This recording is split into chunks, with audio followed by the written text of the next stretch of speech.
Up next, it's Group 2, 1955 to 1960 sports racing cars. Small displacement, lightweight cars, mainly from Europe, the likes of Lotus and Ferrari, very prevalent at this time and still very competitive.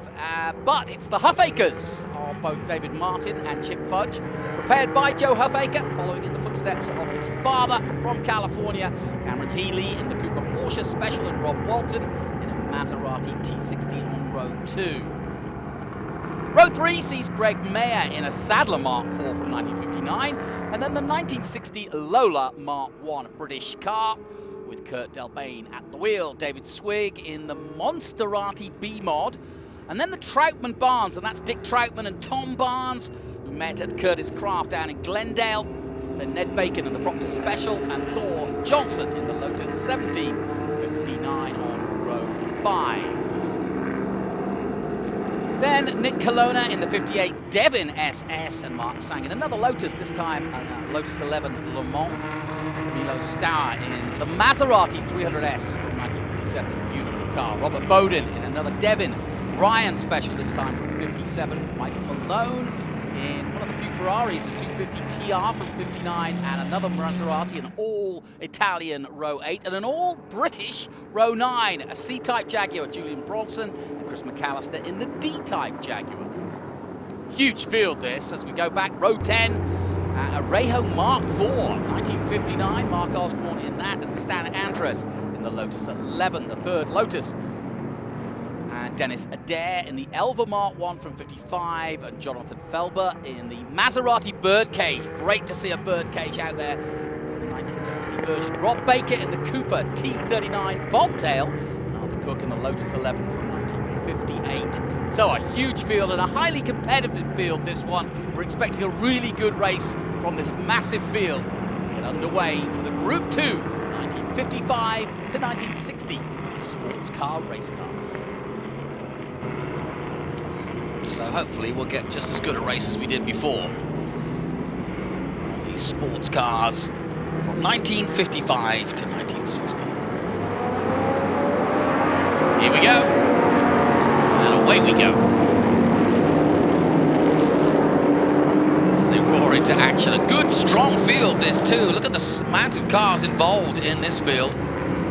Chip Fudge, who got a podium yesterday, being chased hard by Cameron Healy. I say chase, they're side by side already as they go through second and third turns, and Healy quickly jumps into position and past the 156. And I think he's making short time of it because you can see that David Martin is pulling away at the front.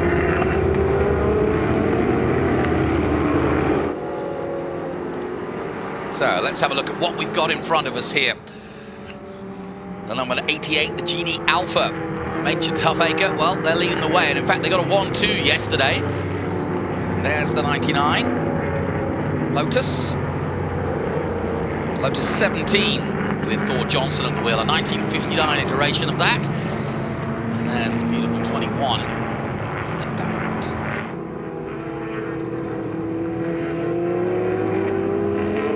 So we are underway here, and this is one of the strongest fields in terms of numbers anyway that I've seen all day. And Robert Bowden, number 122, currently in 13th position.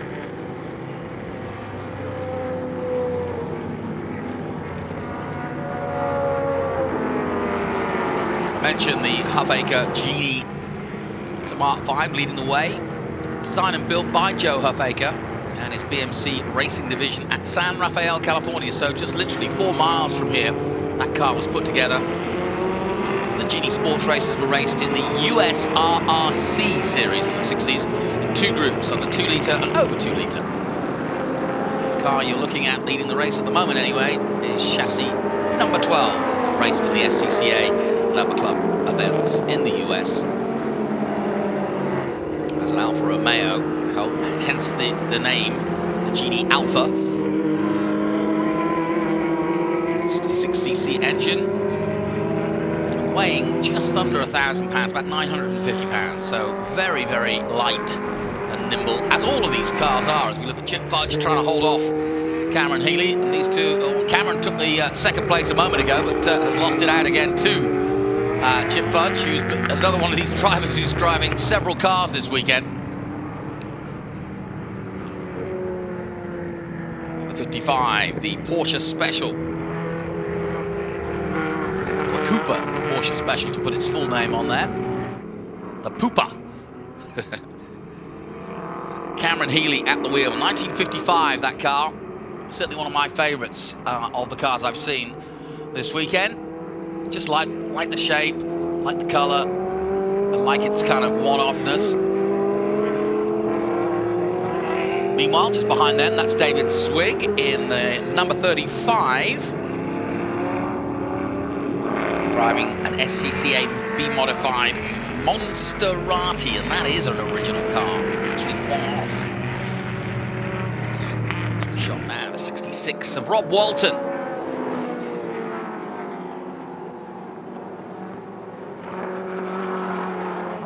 And I have to say, I know these aren't household names I'm shouting out to you, but I like to give them a little bit of respect as drivers, because I really am in awe of what they are able to achieve out there. These are not easy cars to drive, and it takes a huge amount of skill to be able to not only drive fast, but also to drive carefully, because we've had, touch wood, no major incidents so far.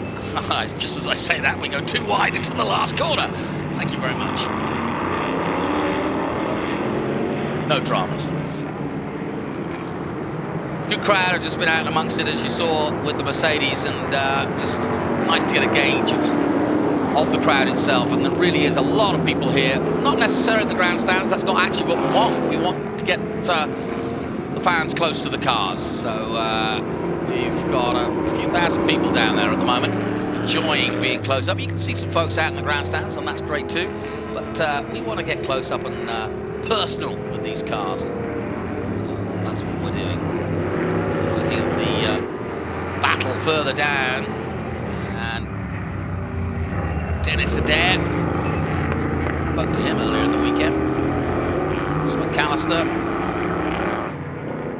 And coming into shot just now, the number 5.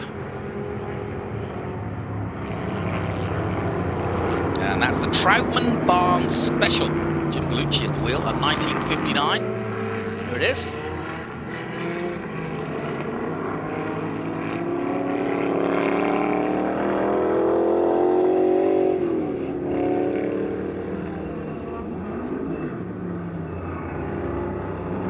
Rattling through the gearbox. A bit right there. I'll tell you what, when the sun's out, you really do get to see how these colours pop out. Really lovely to see. Saw that Proctor Special, the 1957 Proctor Special of Ned Bacon at the wheel.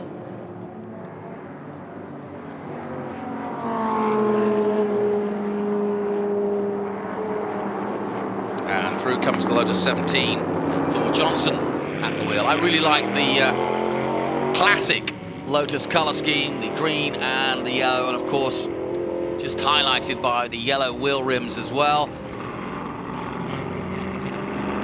Classic Lotus look.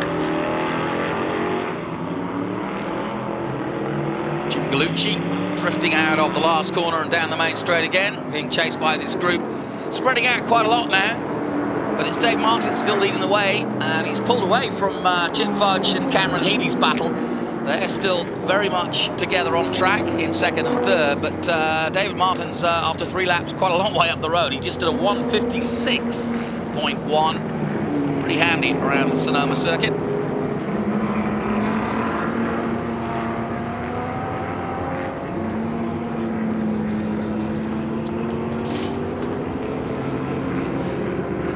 And I've just seen one of my good friends from the racing world, and one of the local lads, as it were. Kevin Buckler's here, and I don't know if you've been out yet, but today anyway, but how was last night, first of all? Last night was amazing. Jeff did an amazing job. Over the top, so many happy people, smiling faces, and great camaraderie, and I just don't even know what to say. It was a 10. We'll talk racing for a moment, first of all. Sure. That 2003 Daytona winning car. First of all, I want the story, because you won it outright, but no one really expected, well, I said no one, but I mean, it was a very good team, but you weren't expecting that straight from the get-go, We were you? weren't. It's a cute little story, though. We won in 02. It was our first big win. We put together a great team, finally had the funding and the budget, and myself and 3 other guys, and had a good run with the car, won the class as an independent. It was kind of surprising. Got accepted to Le Mans that year, same thing, totally outgunned. We laughed. We said it was the Dirty Dozen going to France. We got there and just blown away at the size and the scope of the other teams. But we were tough, but it was intimidating as hell. We put our head down and ran and learned something there. You know, the only strategy we could really affect change would be the way we couldn't change the car, we couldn't change the track or the layout. We changed the way we operated. And the main thing for us was just to make no mistakes, and that was a key thing in the entire company's history. And so we won that race in 02 at Le Mans, and then came back to do that overall. You know, it's kind of unthinkable. The new prototypes were there. There were 5 or 6 of the brand new DPs. The GT1s were there. They were fragile. But we got together early on and did the calculations and said, you know, our cars could double stint the tires and we're longer on fuel, and should we kind of just hang back with our class or just go for it? So guys are like, oh, screw it, let's go for it. So we stayed on pace for 4 or 5 hours and stayed with the leaders, and then one by one, man, it was great. I was just, the team was wonderful, and the car won overall, and it's now a historical car, and I'm just proud to be part of it. Yeah, and it's interesting. We're watching basically cars from the early 60s here, including a Porsche right there. Right there, it's and beautiful. yeah, I was going to say, yours is a Porsche. We're talking about the 2003 version, but when you look back and see how Porsche developed, I mean, you can see the beginnings of where your 2003 car came from. You know, it's really cool to be able, the way they have the paddock set up here too, with everything so accessible and everything together, where you can walk around and see how the history is developed. You know, if you're not a Porsche file, you can see the cars and how the evolution. But exactly like you're saying, it's an amazing company. And every year we got a new car. They're always just a little bit better. You know, the old one was just a little bit slower. So a little bit here, a little bit there, but a lot of big changes over the years in the chassis and technology. I mean, nowadays the cars are so different. That car yesterday, that thing wore me out, man. I bet. I know a lot of drivers are saying that the Sonoma is not the usual sort of historic event where you not poodle around, but this track is so demanding that you can't drive. I mean, it's just physical either way you look at it. We're watching this great battle between Cameron, Healy and Chip Fudge, and they really are pushing it. And they've been doing it all race long. It's been great. But everybody's saying just how physical it is out there. Look at this. Over under. Over under. Here we go. Giving the crowd a thrill. Oh, that darn turn 2 gets you. Yeah. Kevin, it's good to have you here because you, like I said last night, kind of epitomise what this is all about. This is a festival. This is a lifestyle event. It's not just about cars. You happen to be, you have a foot in both sides of it because you have a local Adobe Road winery just down the road from here. Tell us about that and tell us how this kind of suits you down to the ground because it's everything you love. Yeah, I mean, how could it be any better? I mean, we spent 15 years, we joke, 15 years to be an overnight sensation with the winery. It just took off. We're building our brand new dream facility like Jeff's last night at Ramsgate. We're building ours up at Petaluma, right on the downtown riverfront. You know, very fun and festive and Petaluma funky, like Austin, Texas. Kind of nice up there. That starts next month. It'll take about a year. And then we launched that racing series. You know, everybody, seems like we had some great response from that. I love the new wines with the labels on them and stuff. But, you know, the connection with all of this stuff with motorsports, Sonoma Raceway, and the historic racing like this with the Sonoma Speed Festival, I mean, this is an event I want to support moving forward, can support with our network of people, because we had, you know, not a lot of knowledge, pre-knowledge of the event going on. They just did an amazing job on the logistics. And so we'll work on getting some strategy, getting some folks out here next year from our world. And, you know, it is, like you said, I'm a little new to the vintage side of things. I love this. These are my people. You know, yes, I want to exactly. be out here and do more, but we were so busy with the pro racing for so many years, and it just you couldn't do all of it. And it is a good fit. I mean, everybody loves their wine, but also I think, you know, obviously the gravitas that Sonoma has created over the last half century. Look at those guys. Look at those guys. And they really are going for it. We were just watching Nick Colonna racing in 9th position. This is a battle for the podium here. David Martin is up the road a part at the moment. He's in the number 88, but he's gone. He's checked out. He's some 17 seconds up the road, but these guys don't care. They raced like this yesterday, and they're doing it again today. It's great. That's great. It really is fun. And just give us an idea. You're out there yourself later about the Sonoma, sir. You know, the track, it is. And when I was here driving in Anger in the old days, it's just the most physical track that we ever drive on, and it's a great track to learn, because if you can be fast here, you can be fast anywhere. Okay. A lot of it also requires, and if I was coaching myself yesterday, I would have slapped myself up the head because the loss of attention here really costs you time. Right. So I was on a mission. I could see the prototype. I love a rabbit. I was chasing the guy. I got up top of the hill. I saw a yellow flag. I got a little off, and then boom, I missed the next corner. Boom, Right. missed the next corner. It's like, dang it, focus. Yeah. So, And that is, when you have a rhythm circuit, a momentum circuit, as we often say, that's what catches you out. Because once you miss one apex, then the next three are gone. this is, if you're a skier, this is like skiing moguls. You can't look up. You're looking ahead all the time. That's actually a really good analogy. It makes it fun, but it makes it really challenging. And so yesterday I drove that car, and now you're talking old world H pattern. I mean, I'm going from 5th to 2nd, heel and toeing every clutch all the way down, and Really? you got to get it right. And the paddle shifters we drive now are so easy. Yeah. I joke with my guys. They'll go and see a video or something, and they'll say, "What are you doing with your hands and your feet?" Yeah, you paddle shifter pussies. Yeah, I know, exactly. Yeah, I mean, it is so much easier, and I think that's the beauty. I think a lot of people are coming to this and looking at that modern Formula One car, and even Esteban Gutierrez is looking at some of these older cars going, wow, this is tough work. Yeah. Now they're coming up on some back markers, so we're going to see some good racing in a moment. But tell me about your race company, TRG. You've been racing different kinds of cars and been right at the top of IMSA and many other series over the years. 27 years, this was a good one. I think that might be one of the best accomplishments. My wife, Deborah, and I have started the company in 92, 93, and, started as a parts company to make go-fast parts for Porsches and evolved into a really nice little business model. We had to get our table right. I like having 6 or 7 legs under that table because you can kick them out all the time. You can't go down one rat hole with one sponsor and chase one thing. Right, something that's happens. where it's dangerous, isn't it? We built a really nice arrive and drive program for club racing in the old days, and we had a lot of good service and parts. And then when I had a chance to go racing professionally with some sponsorship, it just all worked. As we did better, more people came. There was times in Daytona we were running. There's 8 years in a row.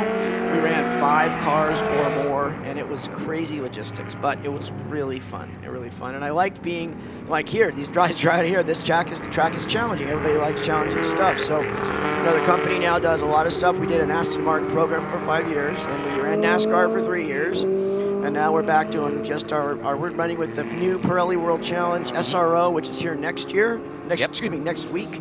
We have 3 cars here in the race next week. It's a big event, actually, next week. It's going to be fun. Anybody wants to come out. And doing that and doing the winery. And loving it right now. So just coming down, though, and seeing this and getting back a little bit in this world and seeing these guys race these cars and walking around today. One of my buddies is here and from high school. And we're both just going, oh, I remember that car. What's your favorite car of the 200 we've got here? I'm probably, gosh, I'm looking at all the old Porsches. There's probably no favorite right now, but it's just, there's so many here. When are you back out for your run? We're at 125. Look forward to a race. And no problems? No mechanical issues? No, except my lower back a little bit.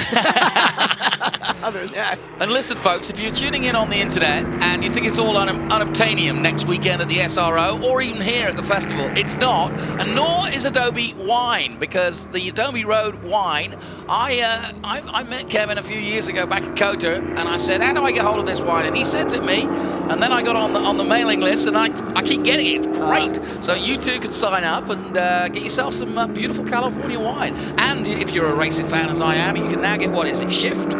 Shift and the 24 Apex. and Apex, all the new metal label technology. I love it. It's great. It was a sweet spot, and of course, it's not just racing, it's cars and the car culture lifestyle. I mean, there was a Cars and Coffee this morning in Novato that was packed with people. Really? And my guy Richard went over and ran the event this morning for us before he came here. It's like, that's great. Anyway, we're so happy to be here with this group. I'm all in with Jeff O'Neill and April and Ryan and everybody that helped put this all together, and count on TRG's support here for next year and make this an annual event. Just really, really nice to see it here in wine country at Sonoma Raceway. Yeah, good to hear that, and I'm sure Jeff will be pleased to know that you've got local support, and that's what it needs here in Sonoma. And when will you be opening your new facility? We'll start digging next month, probably just under a year, so hopefully summer. It would be awesome if it was here in time for the next event, because it's a great facility with a big waterfront deck, and we'll do like a Thursday night party there and go up to Jeff's on Friday or something. So. Well, you're listening to Kevin Buckley. He's got to go and strap himself in because we'll be on track in less than an hour.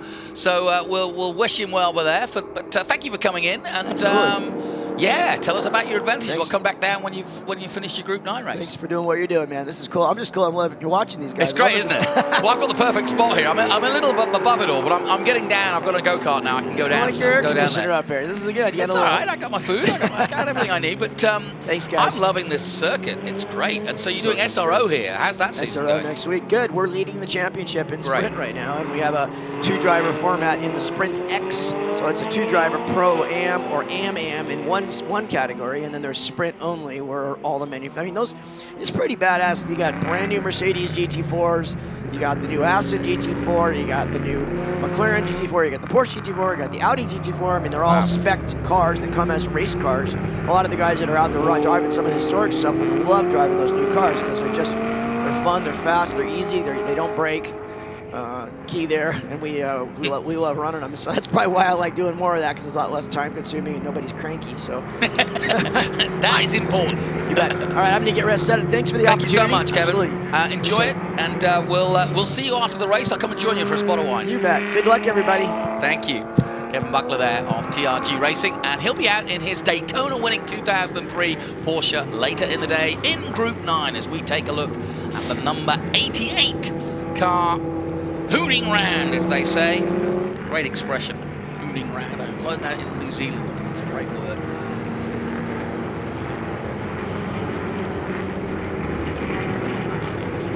David Martin in the 61 Huffaker Ganie Alfa. Like I said, I met Joe, telling me about his father, and they restore and prepare these cars lovingly here in California locally, and have been for many years. And just as yesterday, they are pretty much dominating the field as Chip Fudge and Cameron Healy continue their battle, but now in traffic. So this is where it's going to get interesting. This is the battle for second and third, and now they've got a tiptoe. And as Kevin quite rightly pointed out, it's like doing moguls as a skier, but you can't look up, which is what they're having to do now to look at the traffic. And quite rightly, the traffic just pointing them the way and making sure that they're aware that they know that coming through, but it's always a bit of a worrying time. You're racing the guy behind you, but you're then trying to race past the slower cars. This will be one lap to go after this, and if Cameron Healy is going to have a chance of getting second place, he's going to have to do it now, but I've got a feeling he might just do something special here. Here he goes, he's winding himself up for the last lap now. Here we go. David Martin's going to win this race. He's some 25 seconds up the road. Chip Fudge, though, using the traffic to his advantage as they both just lean on the number 23 and pass him. He's in his own race. He's quite happy. And can that beautiful Porsche number 55 get through? He was in second place for quite some time, but they've been swapping places throughout this race. And awesome.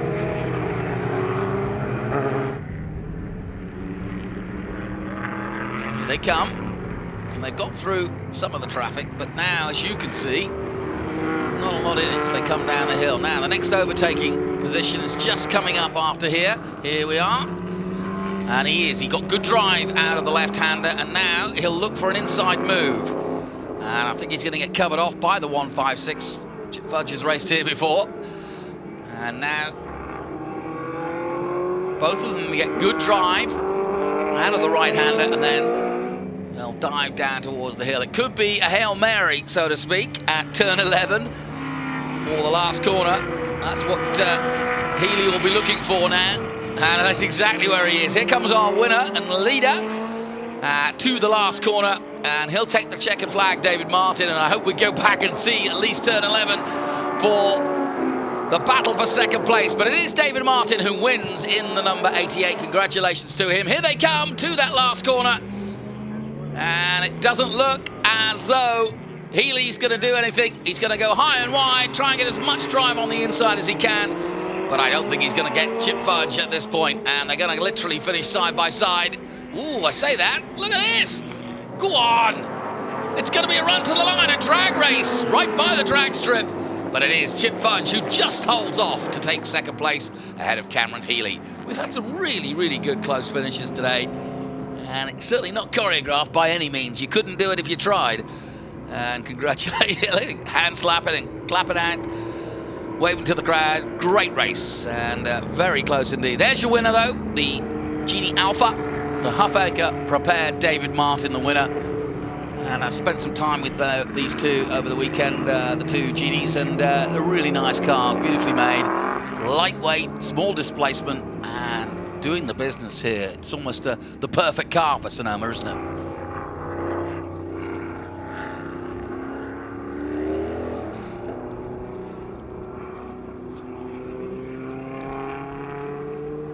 So congratulations to David Martin in the Genie Alfa from 1961. All these cars, early 60s, late 50s.